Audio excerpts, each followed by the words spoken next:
What's up, everybody? Welcome to a brand new episode of Three-Man Weave. For this month, we've got a little give and go, a little two-man weave. Your host, Jesse Kass here. I'm joined by Shamar Johnson, who's been on the program before. Shamar, thanks so much for coming back. No, I appreciate it. So like I said, we got a little give and go here. Two of us here for this month's episode. We haven't been with you for a couple of months, so we have a lot to catch up on in the NBA. First of all, Shamar, before we get there, just how have you been? What's been going on? Not much, man. Just been doing a lot of working out and trying to get around, get some connections. Yeah, I know you got the LMU shirt on. There, you obviously played there, and that's how we know each other. But you're continuing with university in a GA role. How'd you get into that? I just knew it was something I wanted to do after playing ball. I just knew I wanted to stick around playing ball, and coaching was always a dream. So I just used my connections and try to get in there. Well, absolutely. There's we always toast anyway, but congratulations on the role, and Appreciate thanks it. again for being here with us here on Three-Man Weave. And let's get into the playoffs. It's been, we're basically into the NBA Finals when this is going to air now. We're recording this just a day before the NBA Finals start, but it's been a really fun and exciting playoffs going back to even the first round was really exciting. What are some of the things that have stood out to you, or are there any moments that really stand out from what you've seen so far through the first three rounds of the playoffs? Definitely. You got Kawhi game winner, which that was crazy because he dropped his new sneaker that day. Yeah. Man, so being able to see that and witness that was great. Walk-off winner to end the series. Yeah, it was crazy. That. So you had that, and then you had Kawhi Leonard. Yeah. Damian Lillard and Kawhi Leonard both. Yeah, Damian Lillard. Yeah, also Damian Lillard hitting that game winner and having to walk off. Him and Westbrook, the little arguing they had going on. Yeah. So that was amazing. What was it? One was it? Oh, the Jimmy Butler. Yeah. That shot too. I think what it was in Philly. He hit a shot, and that was crazy. Just seeing them be able to do that. It's crazy. Yeah, and going back, you mentioned the Lillard Westbrook thing. That's obviously a few weeks removed from now, but that was really exciting and entertaining basketball at that point, and those two were going at it really hard. What did you think of that matchup? And definitely Lillard coming out on top of that, but Lillard's ability to kind of play a little bit better than Westbrook in that series and lead his team to that victory. Man, that's what he needed. Yeah. He needed that confidence. Going into the off season, definitely we all knew the Warriors was going to end up taking that series, but that's what he needed, because he been underrated. This guy been putting in work every summer, and he's just been getting better and better and better. So he just needed that moment. Yeah, and that shot, Paul George called it a bad shot. He was going to step back, 45-footer or whatever it was. What did you think of the shot? What did you think leading up to that play, just kind of watching it live or seeing it on the replay, however you took it in, of, there's about 5 seconds to go and he still hasn't made his move to the rim, and just kind of the cold-blooded nature to step back and hit a shot that it was closer to half court than it was the three-point line.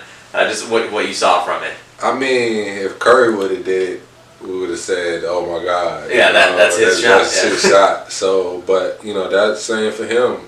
Just because we don't see it all the time doesn't mean he can't do it.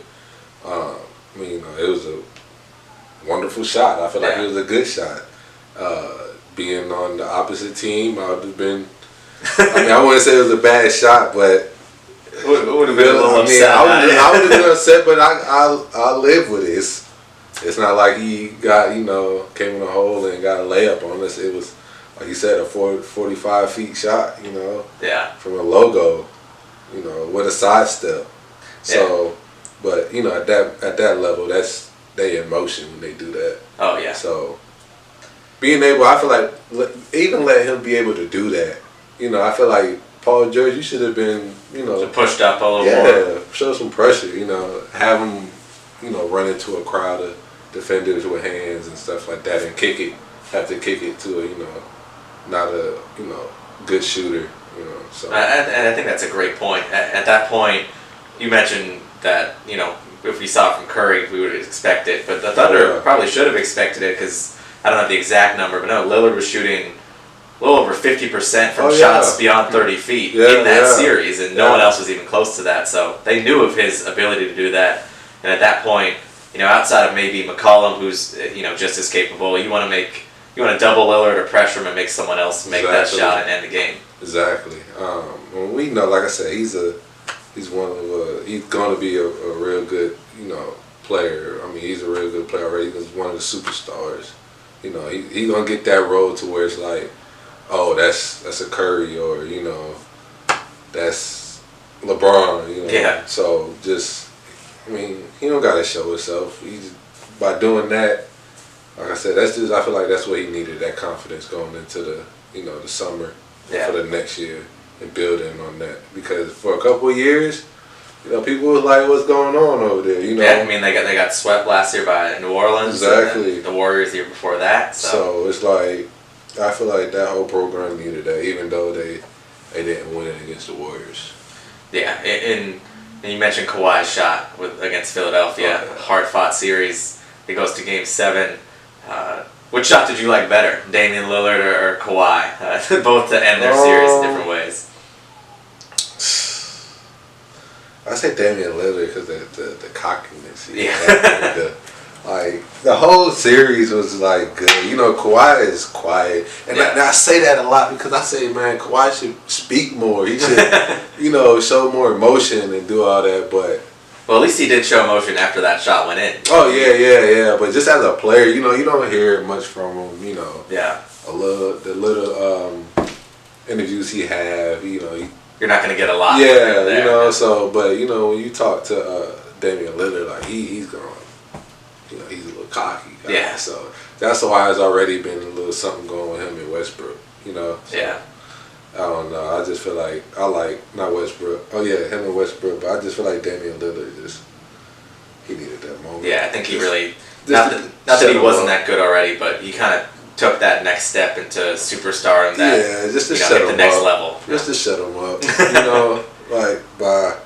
Yeah, it really cemented it. We had the wave home. All of it, to the jump on them, go all the way down to the ground. Look at the camera. Do all that. He needs all that. Every little bit of that moment, that's what he needed. Yeah, and some other things from the playoffs that really stand out. We talked a lot, on previous shows about, the kind of unexpected good season the Clippers had. They had that 31-point comeback against the Warriors. Both the games they won against the Warriors and pushing them to 6 were at Oracle. Yeah. So surprisingly, at least to this point, Houston also took Golden State 6, which is another really good series. But so far, the first 2 rounds were more challenging for the Warriors than the conference finals ended up being. Yeah, my Rockets, man. I was real mad at that. Okay, so you're a Rockets guy. What happened in Game 6 we know Durant went down. Even go back to Game 5 because the Rockets probably should have won that one on the road. Exactly. Like when that happened, when he got off the court, it should have been game over. Yeah. But I don't know, just the way that we play. I feel like James Harden, man, we need more from him. Yeah. I mean, you do what you do on offense. I'm not gonna take that away. But, just being a help on rebounds and 50-50 balls. And we could, that's where the game is won, when in the NBA. Because everybody going to shoot, they're going to shoot. They're going to score. Yeah. So, the stuff that people are not looking at is how many rebounds did this team get more than this team. And one thing about the Rockets, they're not going to really rebound the ball. And nobody PJ Tucker. And Capella. But they're not even putting a body on nobody. So it's like when the ball is in the air, it's free game. Anybody could get the ball. So, but that's what we needed. James Harden. I just feel like we just need a little more from James Harden. Yeah, I mean he carried the load so much in the regular season that you expect that kind of next gear. Right on this talking point. Rumor came out today that Daryl Morey is looking to shake things up for the Rockets and is at least putting out feelers for maybe trading Chris Paul or Clint Capella.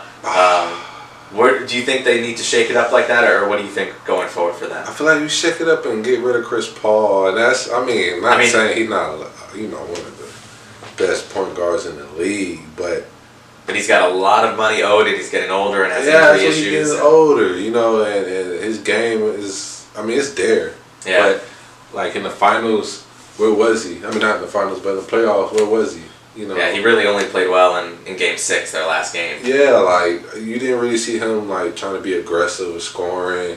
I mean, he was, you know, passing the ball and doing all that nice stuff. But, man, we need somebody to score. And I understand James Harden, he go for 60. Yeah. But you're not doing that in the playoffs. You're Yeah. not going for 60 in the playoffs.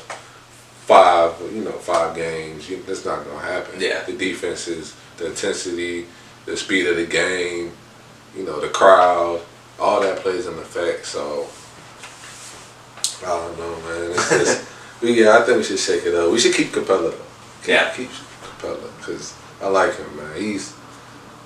And he's still young. He's like he's 24 young, years but old. look how he played with James Harden. Yeah. They play so well together. I mean, unless you're going to get, and everybody knows that he needed somebody like that for that duo, to have a great duo, you know, like, because I thought the duo Chris Paul and James Harden was going to be crazy, but Yeah. it wasn't. Yeah, I mean, it's also tough with the style that they play, where it's kind of, it is a duo, but it's your turn, then it's my turn. You know, it's not necessarily playing off of each other. But I thought they was gonna be like try to do that even on the wing and as a point guard, like, cause you know James Harden, that pick, them picks and rolls, he's so effective off. Oh yeah. You know, he's so effective off it, and he just, I don't know. You got to keep Capella. Yeah, we'll see what the Rockets do in the offseason. We don't want to bury the lead. We know Warriors fans. Niken's not here to prop them up. They are, of course, in the NBA Finals, so we got to talk about them. Well, yeah, for sure. 5th straight year that they're in the Finals again. And the big story has been, as you mentioned, they had to get through 2 tough series at first, and then Kevin Durant, of course, went out, and now the talk has been not necessarily if they're better without Durant, they're not, but if they're playing freer and happier without Durant now, and how much that has affected them going forward into these finals. What have you seen with them without Durant in the lineup compared to what you saw when he was in the lineup earlier in the playoffs? Curry didn't get his touches he wanted. Klay Thompson didn't get the touches he wanted. But now that he's out there, they're living it up. They're being the splash bros. So yeah. They're doing what they're supposed to be doing. What they were born to do is shoot the ball, but they need the ball. Yeah. That's one thing Kevin Durant, takes away from them is the ball. So that's the difference right there. Yeah. Like I said, they look more happy on the court. You see Klay Thompson blocking shots, mugging other players. You see Curry, doing the shoulder dance. You see Draymond getting hyped with the crowd. That's what they do. Yeah. But they wasn't allowed to do that when you got. I mean, he's a lethal killer now. Don't get me wrong. Yeah. I mean, he was on it. He might have been arguably the best player in the playoffs before he went down. Don't get me wrong. It's just it's pros and it's cons. Yeah. But yeah, that's what I see. Do you think, we've heard the rumors all year long that Durant is likely gone. New York has been the rumored destination. Do you think with what's gone on here in the playoffs, with them playing so happy and free without him, does that make it more or less likely that Durant ends up leaving or staying with the team? I say it'll make it more that he's going to be leaving the team. Because just from last time I checked, him and Draymond didn't have the best, relationship. Yeah, they had their little argument earlier in the season. And then after that, that's when it was like, oh, KD is ready to go. Like after everybody seen that, it was like, oh, KD is gone, he's leaving. Yeah. All that. So, and I feel like New York is not a bad place for him. I mean, we obviously, this airs in on BronxNet in New York, so we're all for it. KD in New York. Oh yeah, got him, man. If y'all get KD, it'd be nice because him with Kevin Knox. Yeah. I mean, they got a nice little young core. Mitchell Robinson. Yeah, he's from Pensacola too. Yeah. The number 3 pick, and then obviously the rumors that they could sign another max star. So. And what if they get the number 3 pick, and we all know that's probably gonna be RJ. Yeah, RJ Barrett. Yeah. But they might be able to get KD. I mean, Anthony Davis out of it. I mean, that's kind of the dream scenario, right? You sign KD, you sign Kyrie or Kemba, one of those guys, and then you trade for AD, and then you got your big three right there. All right, yeah, we got a fresh glass of wine for our cameraman Joey, our executive producer, who's been kind enough to join us here on the couch and complete a new episode of Three Man Weave. We were doing a little give and go with Shamar and I, but we wanted to bring in a third again, and Joey, happy that you could come onto the couch from behind the camera and join us. Yeah, thanks for the opportunity. Yeah, appreciate it. New perspective on this side. Sure. Yeah, you're on this side different. now. So Joey, we obviously know each other from, you're working in the camera, but we know each other from your time at LMU as well. What's your connection to basketball? So, I've done a little bit of everything in basketball, from being a student manager to being a walk-on for a year, practice player, graduate assistant for the women's team, now obviously into the photography and videography thing, so try to, explore different areas of the game, and I currently coach kids and do training at a facility called Shoot 360, so that's another new thing that I'm taking on, and it's kind of a new challenge, but yeah. All right, that's awesome, and we know that you're a big NBA fan as well, so you're more than qualified to join us and talk on the show here. We know it was a tough end for your hometown Denver Nuggets. Sadly, it was. They went 7 with Portland after going 7 with the Spurs. What did you see from them, and what was a really good season for them, but in their playoff run? Oh, I mean, it was a great year for Denver in general because, we've had some down years, especially in my time, growing up. It was some rough years, so to finally have the success we had this year, it was awesome, and it really got, everyone in the city excited, and it's something to look forward to. And, coming from a little smaller market than Los Angeles, when a sports team starts doing well, like the Denver Broncos or the Nuggets now, the whole city gets behind them, and it's pretty cool to see. Yeah, and the Nuggets, a great young core with that team, but really led by maybe the most unique player in the league, outside of Steph Curry with what he does, but on a completely opposite end of the spectrum, Nikola Jokic with, he's a big, lumbering 7-footer, but he plays like a point guard, one of the best passers in the league, a triple-double machine. Just what have you seen from him? He's been unbelievable. Oh, man. Yeah, he's so fun to watch because, like you said, it's kind of unorthodox, but he just gets it done. He's productive. Yeah. Whenever he's out there, he's producing some type of statistic, whether it be a rebound, assist, points, whatever it may be, he's just flat out productive, and it's fun to watch.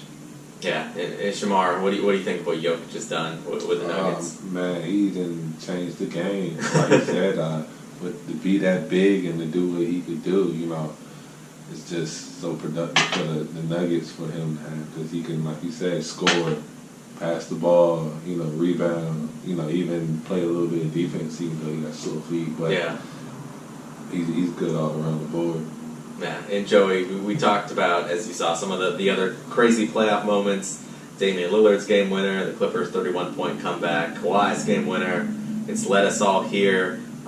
Are there any other moments that stand out to you, and what are your thoughts as we get ready for the NBA Finals? Man, not really others that stand out. Those were, all amazing moments, but, I mean, I'm just looking forward to this series because Kawhi is just so fun to watch, and obviously the Warriors as well. They have so much momentum, history on the line with the three-peat and stuff, so, there's a lot going on. Kawhi, his status is up in the air, so I'm excited to see a good series. I think Toronto might be able to get a couple games. If not, I want to see Game 7. I'd love to see Game 7. We all like good entertainment, so, I mean, just looking forward to that Game 1. Yeah, we'll see what happens. Yeah. Not going to make any predictions or anything, but, I think for Toronto, kind of like we touched on a little bit as well, but I don't think there's any doubt that Kawhi is going to play well. But the other guys,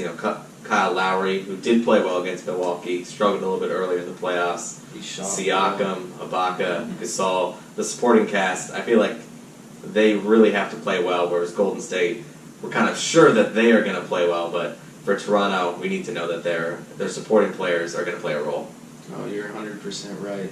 And I mean, they're capable. Like guys like Siakam, you see what he's done this year. Ibaka, he's been around. He's been on good teams. So, he's probably going to be productive. And Gasol, he's been on good teams. They've all showed that they can do it. So hopefully they can band together and, be consistent in the finals because I guess that last series in the Bucks, there was some ups and downs for them, so they're going to have to be steady if they're going to beat the Warriors. Yeah, and we don't want to look too far into the future. We're going to cover this in our next episode next month with kind of the free agent craze that's going to happen once the season's over. But we do want to just give a little snippet.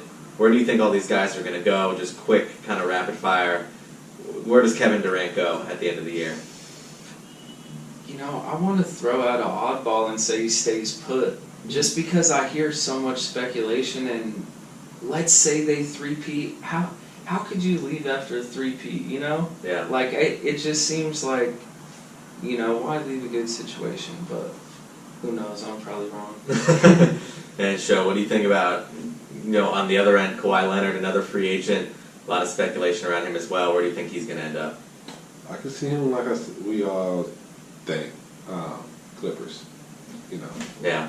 Going back to LA. I mean, go to LA. They can bring people around. You already got Lou Williams, which the Clippers got to steal. With that contract. Yeah, so Great player. they had and they, like you said, them tied with Houston. They went 6 games with the team they had without Kawhi. So you throw him in there, that could be enough to at least make it really interesting. I like their team. I like the Clippers, especially what they did this year. Yeah. They showed a lot. Yeah, it was kind of a great, quick on-the-fly rebuild for them that worked out really well. What do you think about, let's say we got other max guys, Kyrie Irving? Where does he go? I mean, where I would like to see him go, I'd like to see him go back to LA and team up with LeBron again because, they had a good thing going and they had that little falling out, but now, they feel like they need each fixed other. it, and it'd be a good story, I think. It'd be a good story for all of us, for kids, for everyone. You can get in a little argument with somebody and that you've achieved greatness with, and you guys can get back together and hopefully achieve it again. That's what I would like to see. Yeah, that could be. I mean, that would be wild. That would set Los Angeles on fire. It'd be crazy if. Well, we know LeBron is desperate to find another player to join him, so I'm sure he'd be happy with Kyrie. Down the line, we know. I don't think he would be going anywhere, but Klay Thompson, another free agent. You guys think he would leave, or he might? Just because. I mean, his father's obviously a Laker legend, so there's that tie. And then we know that all the big market teams have money. New York, Brooklyn just across the bridge, the Clippers, the Lakers, along with other really good teams who have money as well. Yeah, I don't think he's getting, appreciated for what he's doing, over there. He don't miss no game. I didn't see him miss a game. Yeah. He plays both sides of the ball. Yeah. He played through injuries. Even when he get a little nick, or he didn't have no big injury, but he get a little nick, he's still playing through it. Yeah. I feel like he should just get appreciated more. And I feel like the other teams could do that. Well, we'll see. Maybe depending on what Durant does, maybe he'll feel like he has that in Golden State, or if not, maybe he'll go elsewhere. But a couple other free agents. About Jimmy Butler, he might be a slight tier below that first group, but just got traded to Philly, but another free agent. Where do you think he ends up? That's a tough one because I feel like he could end up anywhere with you. Yeah, he could end up anywhere, but like we were speaking about earlier, he's a little something in the locker room. Yeah. He didn't show himself being a little something in the locker room. So it just depends, on how is he trying to come this year? Is he trying to go somewhere and get something done and get a championship, or you still want to kind of create issues? Yeah.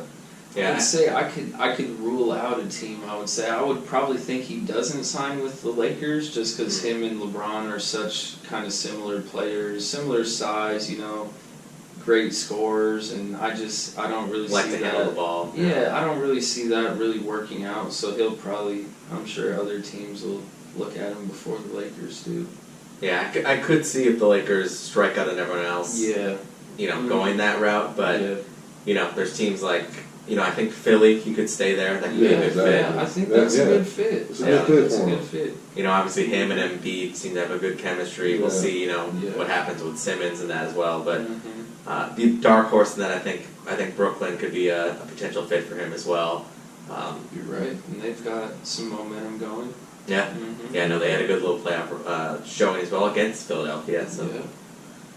And then the other kind of max guy that's on the market, Kemba Walker. He's now eligible for that Supermax, making an All-NBA team. Does he stay in Charlotte, or does he leave a lot of money on the table and go somewhere else? I think he should go somewhere else. I mean, unless he can get some guys over there, but I think he should go somewhere else. He's a great player, a great point guard. He should go somewhere and try to get a ring. Yeah. I don't know if Charlotte is on that type of stage where they can get to that point right now. Yeah. I mean, they're rebuilding, so I think he should go and get a ring, definitely for sure. Yeah, where would you see? What's a good spot for Kemba? I agree with you. I think he should try to go somewhere where he can win, and the way things have been going so far in Charlotte, it might be time for him to move on. But it'd be cool if he stayed too, because everyone loves him there, and he's built his whole NBA career up there. So we'll see. Yeah. Like I said, I'm not really one to do the predictions. All right, we're gonna throw one more at you before. I know you're not a huge fan of the predictions, but we talked about it. Anthony Davis, not a free agent, but it is widely rumored that he still wants to be traded. Where does he end up? I'm gonna say, just because I want to see it happen, he go to the Lakers. Just because. But if that's not gonna happen, if they're not gonna do it, I could see him going to the Knicks. Going up there in New York. Yeah. They trade out their great. I can see that too, especially since earlier I said that Kevin Durant may stay in Golden State. If he did, I could see where AD would go to New York. I can see that for sure. Yeah. Build with both of them or just one. Yeah. And I could see that's a good fit for both the individual and the organization. They need a superstar. Seems like AD's kind of looking for, a big market and, big opportunity to win and kind of do something on his own. And I think that'd be what better place than New York City, Yeah. Kyrie might even want to go. I was gonna say you could have two guys together, maybe even three, depending on how it all works out. But it's gonna be a great summer, as we said. We're gonna talk about it on next month's episode as well. We know the free agency, kind of, I believe, just for this class, has been moved up from July 1st to June 30th. Just a couple of hours. They're gonna have it in prime time.